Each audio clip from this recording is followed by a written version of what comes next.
सो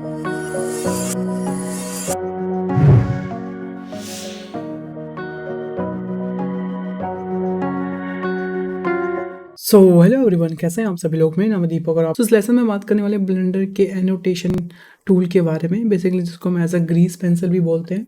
सो Greece pencil basically हमें यहाँ पे मिलती है, आप ये देख सकते हैं। और जैसे मैं यहाँ पे आप इसको इनेबल करूँगा तो आप देख सकते हैं कि हम डायरेक्टली अपने व्यू पोर्ट पे यहाँ पे कुछ भी लिख सकते हैं यहाँ पे। और आप देख सकते हैं ऐसा पूरा 3D व्यू में आप इसको देख भी सकते हैं। एंड जो हमारा ये राइटिंग करता है बेसिकली ये करता है एज अ 3D कर्सर के हिसाब से। जैसे फॉर एग्जांपल मान लीजिए मेरा 3D कर्सर यहाँ पर है, अगर अब मैं यहाँ पर कुछ टाइपिंग करता हूँ तो आप देख सकते हैं एज अ 3D कर्सर के हिसाब से यहाँ पे टाइपिंग लेता है। ऑलराइट, एंड इसके कुछ और भी टूल्स हैं बेसिकली, यहाँ आप देख सकते हैं। यहाँ पर एनाटोमस लाइन है, बेसिकली लाइन क्या काम करता है, आप यहाँ पर डायरेक्टली लाइन ट्रैक कर सकते हैं। ये देखिए, आप डायरेक्टली यहाँ पे लाइन क्रिएट कर सकते हैं। एंड जो दूसरा यहाँ पे बेसिकली हमारा है वो है एनाटोमस पॉलीगन। एनाटोमस पॉलीगन बेसिकली क्या काम करता है, आप देख सकते हैं।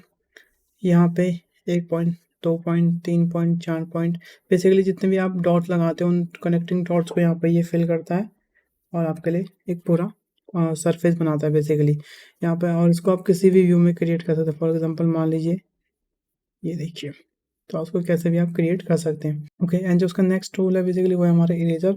इरेजर तो बेसिकली सेल्फ एक्सप्लेन है, इसको एक्सप्लेन करने की कोई ज़रूरत है नहीं, बेसिकली पूरा इरेज कर देता है। ऑलराइट, बट अभी मैं आपको एक चीज़ और दिखाता हूँ कि एक चीज़ और ध्यान देंगे कि यहाँ पे बेसिकली कि ये जितनी भी हमारी ग्रीस पेंसिल है बेसिकली ये हमारे हमेशा ऑब्जेक्ट के ऊपर रहती है। ऑलवेज हमारे ऑब्जेक्ट के ऊपर रहती है, हमेशा हमारे रेंडर में ये दिखती है। ऑलराइट, बट अगर आप जैसे ही एन प्रेस करेंगे अपने कीबोर्ड में और यहाँ पे अगर आप जाएंगे व्यू के टैब में तो यहाँ पे आपको इसका पूरा लेयर पैनलिंग दिख जाएगी। ये आप देख सकते हैं, यहाँ से इसको हाइड और अनहाइड कर सकते हैं बेसिकली आप। ऑलराइट, एंड यहीं से आप इसकी थिकनेस को इंक्रीज एंड डिक्रीज कर सकते हैं। एंड यहीं पर आप इसकी ओपेसिटी को कम ज़्यादा कर सकते हैं। ऑलराइट, एंड यहीं पे बेसिकली ऑप्शन आता है, इसको आप बेसिकली किसी भी ऑब्जेक्ट के आगे और पीछे भी देख सकते हैं। अगर आपको किसी ऑब्जेक्ट के पीछे रखना है जैसे आप यहाँ देख सकते हैं, ये हमेशा इस ऑब्जेक्ट के पीछे ही दिखेगा। अब तो यहाँ से आप इसको डिफाइन कर सकते हैं कि ऑब्जेक्ट के आगे रहेगा या फिर ये ऑब्जेक्ट के पीछे रहेगा। ऑलराइट, एंड फिलहाल मैं यहाँ पे इसको करता हूँ डिलीट एंड यहाँ पे मैं क्रिएट करता हूँ एक न्यू लेयर। जैसे मैं इस पर क्लिक करूँगा यहाँ पे एक न्यू लेयर आ जाएगी। एंड यहाँ पे आप बेसिकली इसको कोई भी कलर दे सकते हैं। फॉर एग्जांपल मैंने इसको यहाँ पे कोई भी कलर दे दिया एंड कलर देने के बाद यहाँ पे आप उसको उसी कलर से आप यहाँ पे कुछ भी लिख सकते हैं। फॉर एग्जांपल जैसे मैं यहाँ पे लिख रहा हूँ तो यहाँ पर आप लिख सकते हैं। ऑलराइट, उसके बाद दूसरी लेयर क्रिएट करेंगे, यहाँ पे इसमें कुछ दूसरा कलर दे सकते हैं तो यहाँ पर आप उस कलर से भी लिख सकते हैं। एंड आप किसी भी लेयर को आप हाइड एंड अनहाइड कर सकते हैं। अगर आपको डिलीट करने डायरेक्टली आप सारी लेयर को यहाँ पे डिलीट भी कर सकते हो। न्यू लेयर क्रिएट करने के लिए आप यहाँ पर डायरेक्टली इसको न्यू पे क्रिएट कर सकते हैं। एंड दूसरा गाइस बेसिकली हमारा जो ये ग्रीस पेंसिल है ये by default basically 3D cursor के हिसाब से चलता है। अगर हम यहाँ पे आप देखेंगे और ये बेसिकली व्यू के हिसाब से भी चलता है। फॉर एग्जांपल मान लीजिए मैंने इसे एज अ व्यू पे यहाँ पे सेट किया और यहाँ पे मान लीजिए मैंने लिखा सिर्फ नोट, तो अभी देखिए अब मैं कोई भी व्यू चेंज करूँगा तो आपका ये बेसिकली इसी व्यू में रहेगा। ऑलराइट, तो ये बहुत अच्छा है। अगर मान लीजिए आपको अपने किसी भी फाइल में किसी को भी कोई नोट लिख के देना तो आप डायरेक्टली यहाँ पे उसे लिख सकते हैं और वो एज अ व्यू में रहेगा, हमेशा वो यहाँ से हिलेगा ही नहीं। ऑलराइट, एंड दूसरा यहाँ पे बेसिकली ऑप्शन है हमारा एज अ सरफेस का। तो सरफेस बेसिकली क्या करता है, जैसे मान लीजिए मैंने यहाँ पे कोई एक लाइन क्लिक करी तो आप देखेंगे कि जैसे ही सरफेस के उसमें आता है तो यहाँ पे ये बेसिकली सरफेस पे लाइन ड्रॉ करेगा। सरफेस के ऊपर देखो, जैसे यहाँ पे कैमरे के ऊपर आया तो यहाँ पे देखो कैमरे के ऊपर यहाँ पर लाइन ड्रॉ कर दी। बेसिकली आप यहाँ पे सरफेस के ऊपर यहाँ पे लिख सकते हैं, देखिए। तो ये बहुत अच्छा टूल है, मेरे को बहुत ज़्यादा कूल टूल लगता है कि सरफेस के ऊपर हम यहाँ पे कुछ भी चीज़ लिख सकते हैं और ये सरफेस पे यहाँ से बेसिकली लिखा जाएगा। एंड दूसरा गाइज आप यहाँ से डायरेक्टली भी इसका कलर चेंज कर सकते हैं।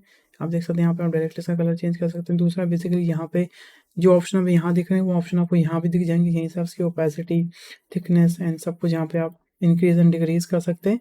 एंड दूसरा बेसिकली यहीं पे आपकी प्लेसमेंट है कि आपको इस पर किस पे चाहिए, यहाँ पे डायरेक्टली उस प्लेसमेंट के हिसाब से यहाँ पे चीज़ें कर सकते हैं। तीसरा यहाँ पे आप देख सकते हैं बेसिकली यहाँ पे स्टेबलाइजर स्ट्रोक है। बेसिकली जब आप यहाँ पे आप ड्रॉ करते हैं तो आपको बेसिकली एक स्टेबल एंड स्मूथ स्ट्रोक मिलता है। अगर इसको मैं ऑफ कर दूंगा तो यहाँ पे बहुत नॉर्मल सा स्ट्रोक मिलता है, बट जैसे ही मैं इसको ऑन करता हूँ तो यहाँ पे हमें स्टेबल स्ट्रोक मिलता है जिससे हमें बेसिकली गुड कर्व यहाँ पे मिलते हैं। ऑलराइट, यहीं से आप बेसिकली इसका रेडियस को इंक्रीज एंड डिक्रीज कर सकते हैं। ये रेडियस बेसिकली होता है हमारे किसी भी टूल का, जैसे मान लीजिए इरेजर है, इसका आप रेडियस बेसिकली यहाँ से छोटा बड़ा कर सकते हैं या फिर आप डायरेक्टली यहाँ से भी इसका इरेजर का रेडियस बढ़ा सकते हैं। एंड ये देखिए, ऑलरेडी ये हमारी फैक्टर वैल्यू होती है। फैक्टर वैल्यू बेसिकली जितनी हाई वैल्यू होती है उतनी ज़्यादा स्मूथ यहाँ पे स्ट्रोक देता है, जितनी कम होती है उतनी बेसिकली यहाँ पे हमें एजी स्ट्रोक मिलते हैं, और जितने हमारे ज़्यादा वैल्यू होती है उतनी हमारे बेसिकली स्मूथ यहाँ पे स्ट्रोक हमें मिलते हैं, ये देखिए। ऑलराइट, पर ये उतनी ज़्यादा स्लो भी हो जाता है, तो बेसिकली फैक्टर वैल्यू को हम नॉर्मल रखिएगा तो आपका ये स्मूथली चलेगा, बिकॉज जितना ज़्यादा फैक्टर वैल्यू होती है उतना ज़्यादा बेसिकली ये स्लो चलने लग जाता है। ऑलराइट, इसके साथ साथ बेसिकली आप अपनी ग्रीस पेंसिल को बेसिकली एनिमेट भी कर सकते हैं। जैसा फॉर एग्जाम्पल मान लीजिए मैं यहाँ पे इन सबको डिलीट करता हूँ। डिलीट करने के बाद यहाँ पे मैं एक न्यू लेयर क्रिएट करता हूँ, एंड यहाँ पे मैं क्रिएट करता हूँ बेसिकली एक ग्रीन, और उसके बाद यहाँ पे मैं एक स्टेयर बनाता हूँ। ऑलराइट, तो यहाँ पे मैं ले लेता हूँ बेसिकली लाइन। तो मैंने यहाँ पे बेसिकली शिफ्ट प्रेस किया और यहाँ पे मैं लाइन क्रिएट कर देता हूँ जैसे। तो यहाँ पे हमने ये हमारे स्टेयर बन चुके हैं। ऑलराइट, एंड उसके बाद बेसिकली आप यहाँ पे इसको एनिमेट भी कर सकते हैं। तो एनिमेट करने के लिए बेसिकली यहाँ पे मैं एक न्यू लेयर बनाता हूँ, और न्यू लेयर बनाने के बाद यहाँ पे बेसिकली इसका कलर मैं कर देता हूँ एज अ रेड। एंड अब यहाँ पे हम बनाते हैं बेसिकली क्यूब, एंड क्यूब यहाँ पे बेसिकली हम लुढ़कते हुए यहाँ पे दिखा सकते हैं। तो उसके लिए बेसिकली अगर हर फ्रेम में अभी आप देख रहे होंगे कि अभी हमने कोई दूसरे फ्रेम में कुछ क्रिएट नहीं किया, इसलिए सारे फ्रेम में हमें यही दिखा रहा है। पर जैसे ही यहाँ पर हम बेसिकली एक क्यूब बनाता हूँ, फॉर एग्जाम्पल मैंने यहाँ पे ये क्यूब बनाया। एक काम करते हैं, लाइन टूल को हटा के हम नॉर्मल टूल ले लेते हैं। तो ये देखिए, एंड इसका मैं स्टेबलाइजर भी फिलहाल के लिए ऑफ कर देता हूँ।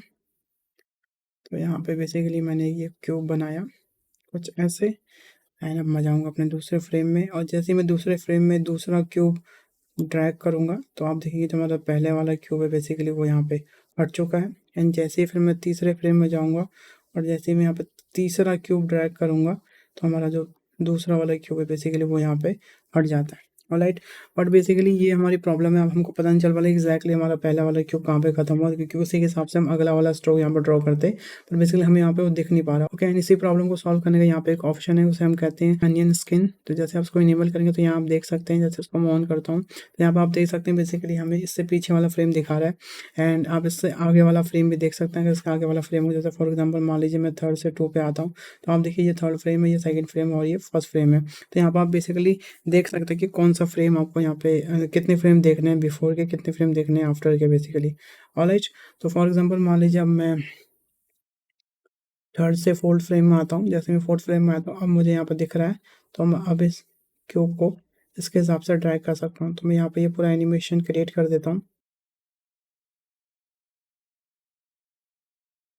और लट गए यहाँ पे आप देख सकते हैं मैंने यहाँ पे एक एनिमेशन क्रिएट कर दिया। अब जैसे ही मैं उसको पीछे करूँगा तो यहाँ आप देख सकते हैं यहाँ पे हमारे पास एक परफेक्ट यहाँ पे एनिमेशन बन चुका है।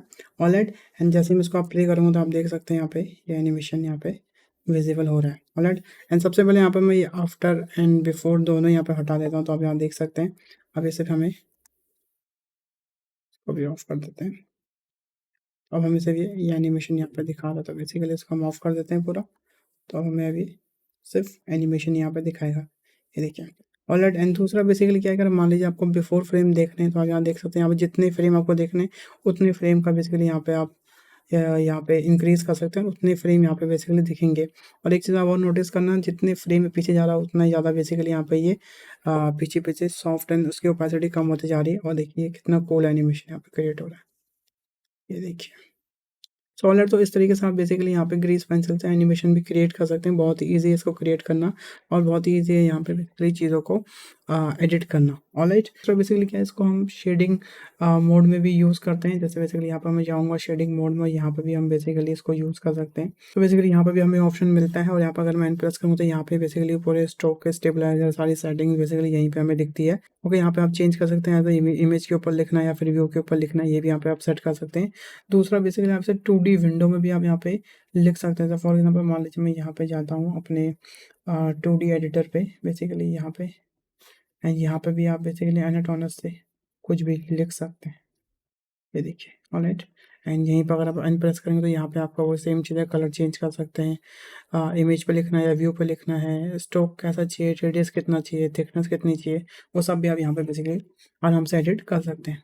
सो ऑलराइट गाइस, तो इस तरीके से आप यूज़ कर सकते हैं ब्लेंडर का ग्रीस पेंसिल टूल, जो कि बहुत ज़्यादा यूज़फुल है। इससे आप छोटे-मोटे एकदम इमेजिनेशन वाले और एकदम फैंटेसी एनिमेशन भी क्रिएट कर सकते हैं। सो आज के लेसन के लिए इतना ही गाइस, मिलते हैं नेक्स्ट लेसन में। Bye bye, take care.